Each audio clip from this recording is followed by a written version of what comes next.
Mais um texto polêmico da Bíblia que nós temos hoje para analisar. Um texto belíssimo, que é o texto da tentação de Jesus. Será que isso realmente aconteceu? Separa aí o seu café, que a teologia é por nossa conta.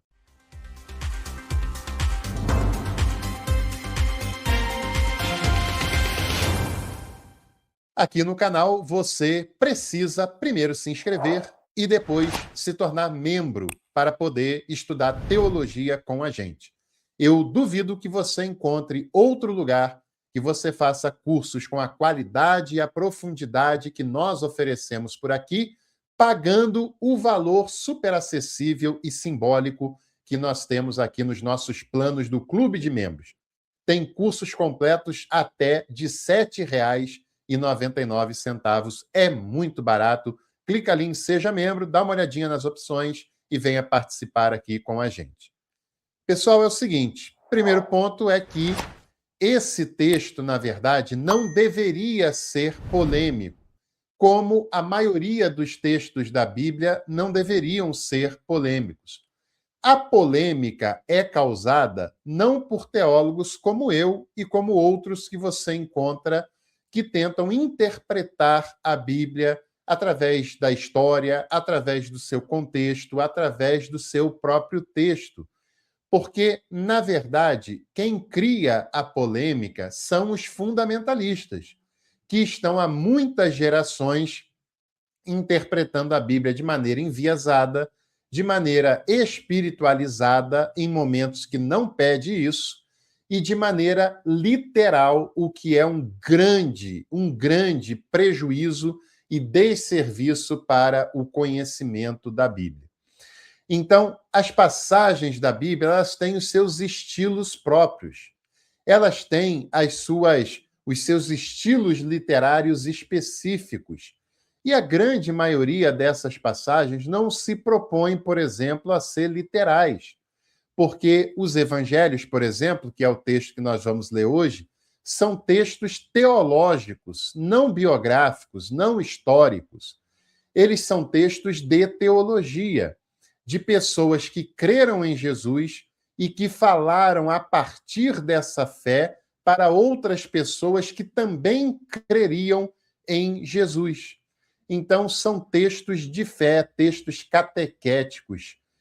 E essa é a realidade central das passagens. Elas não estão preocupadas com a literalidade, nem com a historicidade dos textos, mas com uma mensagem a se passar para as pessoas. Esse texto da tentação de Jesus, que está em Mateus, capítulo 4, do versículo 1 ao 11, nós já fizemos um conteúdo reflexivo aqui no canal, que eu vou deixar, inclusive, na tela final, caso você queira fazer uma leitura para refletir sobre essa passagem, sobre os seus ensinamentos catequéticos, sobre os seus valores evangelísticos e de espiritualidade, para você acompanhar. Mas esse nosso conteúdo de hoje não tem esse viés propriamente dito, tá bom? Mas, novamente, eu repito que é uma passagem belíssima que pode nos ensinar muitas coisas desde que a gente tenha com ele, com esse texto, uma relação lúcida, né? Conforme a proposta do próprio texto e não conforme as distorções de pregadores por aí afora. Esse texto diz o seguinte: então Jesus foi levado pelo Espírito ao deserto para ser tentado pelo diabo. Por 40 dias e 40 noites esteve jejuando. Depois teve fome. Então, aproximando-se o tentador, disse-lhe: se és o Filho de Deus, manda que estas pedras se transformem em pães. E Jesus respondeu: está escrito também, não só de pão vive o homem, mas de toda a palavra que sai da boca de Deus. Então o diabo o levou à cidade santa e o colocou sobre o pináculo do templo e lhe disse: se és filho de Deus, atira-te para baixo, porque está escrito: ele dará ordem aos seus anjos a teu respeito, e eles te tomarão pelas mãos, para que não tropeces em pedra nenhuma. Respondeu-lhe Jesus: também está escrito: não tentarás ao Senhor teu Deus. Tornou o diabo a levá-lo agora para um monte muito alto e mostrou-lhe todos os reinos do mundo com seu esplendor, e disse-lhe: Tudo isso te darei se prostrado me adorares. Aí Jesus lhe disse: vai-te, Satanás, porque está escrito: ao Senhor teu Deus adorarás e a ele só prestarás culto. Com isso, o diabo deixou e os anjos de Deus se aproximaram e puseram-se a servi-lo. Bom, é uma bela passagem, mas que você deve saber que ela não é histórica, que ela não é literal.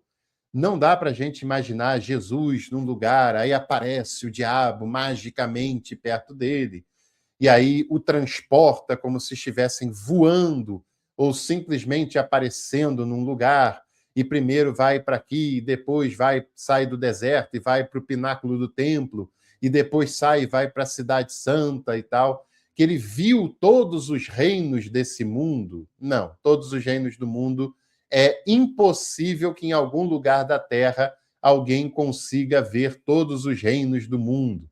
Mesmo que da Lua, é impossível vê-los todos ao mesmo tempo. Quando a Bíblia fala que ele viu todos os reinos, está falando de uma visão local, daquela realidade local, daquele território ali que está sendo narrado, que está sendo apresentado. A leitura dessa passagem das tentações em Mateus é completamente diferente da mesma história, da mesma passagem que Marcos e que Lucas contam. E Marcos é que é a fonte básica dos evangelhos sinóticos. Mateus está colocando toda a sua tradição judaica para construir esse texto. Mateus, a comunidade mateica, né, está usando todo o seu conhecimento sobre o judaísmo daquela época, sobre a Torá. Por exemplo, todas as passagens usadas no hipotético diálogo entre diabo e Jesus são de Deuteronômio, né? São a segunda interpretação da lei e o último dos livros do Pentateuco, da Torá, segundo a tradição judaica. Esse cuidado todo com o judaísmo, com a Torá, com os livros da lei, não aparecem em Lucas, menos ainda, e em Marcos também não. Eles são dessa maneira como é construída, é tipicamente de Mateus, que conhece a cultura judaica e que fala para judeus que se convertem a Jesus. É uma interpretação do próprio Mateus, né? O intuito primordial é mostrar como Jesus era fiel à Torá de Mateus para a sua audiência, que tem essa mesma origem. E mostrar como Jesus, diante das provações, das tentações da vida, ele se mantém fiel a Deus e como é possível se manter fiel a Deus. Alguns detalhes aqui muito importantes. Diabo não é uma preocupação em querer provar uma personagem histórica chamado de diabo. Diabo é uma tradução de acusador, de caluniador, não necessariamente uma pessoa física, uma pessoa encarnada, personificada. E nesse momento da história já tem um contato com a tradição babilônica. Os judeus, inicialmente, não acreditavam em diabo, em Satanás, em inferno, em nada dessas coisas, né? Para os judeus, Deus era a fonte do bem e do mal. Tudo que acontecia, seja bom, seja mal, vinha de Deus. Essa concepção de terceirizar o mal para uma figura personalizada, chamada de diabo, Satã, Satanás, como você preferir, só vem a partir do contato dos judeus com o cativeiro babilônico. Porque na religião da Babilônia, no zoroastrismo, havia essa separação das coisas boas ligadas a uma divindade boa e das coisas más ligadas a uma divindade maligna. E daí o judaísmo e, posteriormente, o cristianismo vão ter essa ideia dessa divindade maligna chamada de inimigo, de diabo, de Satanás e por aí vai, né? Agora, outra coisa importante dessa passagem são os 40 dias e noites que Jesus teria passado jejuando, né? Teria passado. 40 é um número simbólico para os judeus. 40 é uma alusão direta aos 40 anos, que também não foram literais, né? Também não foram literais. Aquela história não é literal. Mesmo que um pequeno povo tenha vindo do Egito, ela é uma parcela bem pequena, bem insignificante numericamente, e que também não durou 40 anos aquela peregrinação, né? Mesmo a pé do Egito para a Palestina, que está logo ali do lado. Mas na tradição judaica, no ensinamento judaico de superação das dificuldades, das tentações, de se manter fiel a Deus, 40 é um número simbólico muito representativo, e por isso Mateus tem a preocupação de falar que Jesus jejuou 40 dias e noites, em alusão àquele texto fundante lá do deserto, como esse também é um texto fundante do início ministerial de Jesus. Um outro ponto também, parênteses que eu abro aqui, é que nas tentações Jesus não tem nenhum apelo à sexualidade. Que interessante, né? Na visão moralista do fundamentalismo, do pietismo, do puritanismo, parece que a única tentação em que um ser humano, principalmente homem, deve estar atento é com relação à sexualidade. Em nenhum momento Jesus é tentado através disso. Jesus é tentado pelo poder, Jesus é tentado pela grandeza, Jesus é tentado de mostrar ser quem ele era, Jesus é tentado pelo assédio religioso, mas ele se mantém fiel a isso, né? E olha que coisa interessante, a ordem como é apresentada a lista de Mateus. Em primeiro lugar, a tentação de transformar pedras em pães. E isso é um golpe no fundamentalismo, com uma espiritualidade mágica que acha que qualquer coisa escabrosa, qualquer coisa fora de realidade, é algo que Deus pode fazer. Jesus está mostrando que não é por aí que a coisa acontece, né? O ensinamento de Mateus está deixando isso claro. Pedra não se faz pão, pão se faz com trigo, com água, não com pedra. A segunda tentação é a mais interessante delas. Jesus é levado para o alto do templo para ser tentado. É uma crítica de Mateus à religião institucionalizada do seu tempo. E isso eles ignoram, né? Querem falar de voo, querem falar de jejum, querem falar de sacrifício, de diabo, mas o real sentido do texto é ignorado, porque é uma crítica contundente de Mateus à religião do seu tempo, ao templo, à cerimônia, aos religiosos, à liderança religiosa, porque o diabo ali, hipoteticamente, apresenta o templo e toda a sua grandeza como fonte de corrupção para Jesus. Jesus poderia se perder da sua missão se aceitasse o apelo religioso, ministerial, sacerdotal, como muitos têm se perdido em nosso tempo. A pessoa não precisa sair da igreja para ser corrompida, porque muitas vezes dentro da própria igreja do templo, ela tem um reino ao seu dispor, bajuladores, pessoas que fazem tudo o que ela quer, um alto salário, uma alta fonte de renda, se enriquecem a partir da própria religião, do próprio templo, do próprio ofício, que deveria ser sagrado, usando a religião para benefício próprio. Isso é tentação e é diabólico, né? E isso é uma crítica de Mateus a toda essa realidade. E o terceiro é o monte, a riqueza, o poder, o domínio, que hoje os evangélicos caíram de cabeça num propósito de dominar toda a sociedade, mas Mateus está ensinando que isso é diabólico, que isso não é plano divino, que não está alinhado com Jesus de Nazaré. Tá claro isso como o sol, né? E um outro ponto muitíssimo interessante é quando você compara a leitura de Mateus com os outros sinóticos, né? Você vai ver que não é a mesma história, não está da mesma forma, como várias outras dessas passagens que, teoricamente, se repetem nos três evangelhos. Em Marcos, você tem apenas um versículo contando toda essa história. Um versículo, é de uma maneira muito resumida, que está em Marcos capítulo 1, versículo 12, né?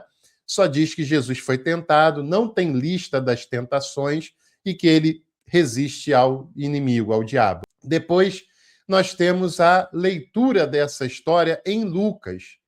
Ela também é grande, são 12 versículos, do capítulo 4, do 1 ao 12, né? Mas em Lucas também conta essa história de maneira diferente do que é contado em Mateus. Para você ter uma ideia, a ordem das tentações é alterada. Para Lucas, primeira tentação é transformar pedra em pão, igual Mateus, mas a segunda tentação não é mais o pináculo do templo. A segunda tentação de Lucas é o monte em que é apresentado os reinos daquele mundo que ele daria para Jesus. E, por fim, a terceira tentação de Lucas é a segunda de Mateus, que é, então, o pináculo do templo e a tentação que o templo representa para Jesus. Isso certamente é um problema de copista, é um problema de texto faltante e que depois é montado da maneira mais lógica, mais coerente que o copista entendia ser daquela determinada passagem. Então, esse texto de Mateus ou de Lucas, não tem problema, mesmo, veja bem, é essa falsa dicotomia que nós temos que fugir dos fundamentalistas, porque é uma falsa dicotomia feita propositadamente para aprisionar a sua mente, porque eles apresentam a realidade como se fosse o seguinte: se não é literal, então não serve. Isso é um empobrecimento enorme, né? E se uma passagem não é literal, então toda a Bíblia está sob desconfiança. É um absurdo ridículo, patético, né? Mas que é feita essa falsa dicotomia, como se fosse tudo ou nada, como se fosse do início ao fim ou então nada serve, como se fosse, se uma passagem não é literal, pode rasgar e jogar fora. E não é nada disso. Isso é de propósito para te manter aprisionado ao literalismo bíblico, à inerrância da Bíblia, que é a alma do fundamentalismo fanático e tão estéril que é predominante na maioria das igrejas no Brasil, né?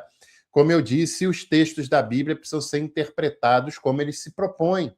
Não é porque um texto, uma história como essa, não é literal, que ela não tem um ensinamento importante para a sua e para a minha reflexão, que ela não traz valores significativos em que a gente pode aprender e se inspirar com Jesus de Nazaré e com os evangelhos sinóticos. Gente, essa passagem está rasgando a hipocrisia fundamentalista que usam a religião, o templo, as pessoas, a palavra de Deus como mecanismo de autoenriquecimento, de autopromoção, como mecanismos para se darem bem, para usarem ao seu próprio proveito. E Mateus faz uma crítica contundente a esse sistema religioso. E por isso eles tentam esvaziar esse significado, se apegando a pequenezas como os 40 dias, como o diabo, como os voos que Jesus faz ali de maneira mágica e extraordinária, e o foco do ensinamento não está nisso. Não está nisso, é apenas recurso de linguagem. O ensinamento central é aquele que eu acabei de mostrar para você. E ainda vou deixar agora na tela final um vídeo dessa passagem de uma maneira mais reflexiva para você continuar esse estudo aqui da tentação de Jesus. E se você gostou, não vai se esquecer do joinha, hein? E não saia do vídeo antes de se inscrever por aqui, o que é muito importante. E outra, acabando o vídeo, aproveite para hypar. Cada conta pode hypar até 3 vezes gratuitamente. Um abraço e até o próximo Café com Teologia.